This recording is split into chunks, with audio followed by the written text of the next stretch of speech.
Hi friends, నా పేరు ప్రభాకర్. మీరు చూస్తున్నారు పిఆర్ టెక్ తెలుగు. ఫ్రెండ్స్, ఈరోజు వీడియోలో నేను మీకేంటంటే ఫ్రెండ్స్, నేను పాన్ కార్డ్ గురించి చాలా వీడియోస్ చేశాను. దాంట్లో వచ్చిన కమెంట్స్ ఏంటంటే, చాలామంది భయ్య పాన్ కార్డ్ అనేది పాతది చెల్లదు, తీసేస్తున్నారు, సో కొత్త కార్డ్ అనేది తీసుకోండి అని చాలామంది అంటున్నారు. చాలా వీడియోస్ వచ్చాయి, దాని గురించి ఒక వీడియో చేయండి అని అడగడం జరిగింది. వాళ్ళ కోసం అయితే ఈ వీడియో చేస్తున్నాను. ఫ్రెండ్స్, దానికంటే ముందు ఫస్ట్ టైం మీరు మన ఛానల్ చూస్తున్నట్టయితే మన ఛానల్ని సబ్స్క్రైబ్ చేసుకోండి. ఫ్రెండ్స్, పాత పాన్ కార్డ్ అనేది తీసేయటం, కొత్త పాన్ కార్డ్ ఇంకోటి తీసుకోవాలి అనేది కరెక్ట్ న్యూస్ అయితే కాదు. ఎందుకంటే పాన్ కార్డ్ అనేది ఒకేసారి ఉంటుంది. సో అది పర్మనెంట్ అకౌంట్ నెంబరు, 2 సార్లు తీసుకోవడానికి ఉండదు.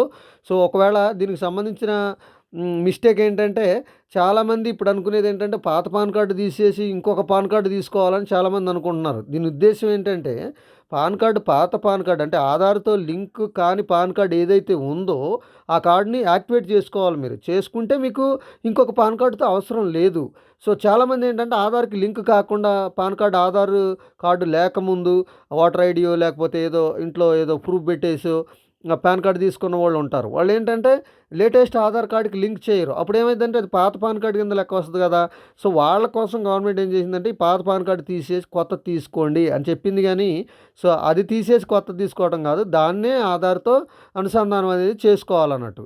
సో దాన్ని మీరు అనుసంధానం చేసుకుంటే కార్డ్ అనేది మీకు యాక్టివ్‌లో ఉంటది. సో ఉద్దేశ్యం అది. కాకపోతే ఏంటంటే చాలా వీడియోస్‌లో కూడా పాత పాన్ కార్డ్ అనేది తీసేస్తున్నారు, కొత్తది తీసుకోవాలంటున్నారు, కానీ అలాగేం ఉండదు. మనిషికి ఒకటే నెంబర్ ఉంటది.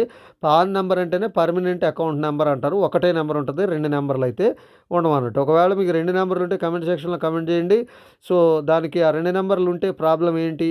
ఎలాంటి ఇబ్బందులు అనేది వస్తాయి అనేది ఖచ్చితంగా నెక్స్ట్ వీడియోలో అప్లోడ్ అయితే చేస్తాను. సో ఇది ఫ్రెండ్స్, ఈ వీడియో కనుక మీకు నచ్చితే లైక్ చేయండి, షేర్ చేయండి, కింద కామెంట్‌లో రాయండి. Thank you.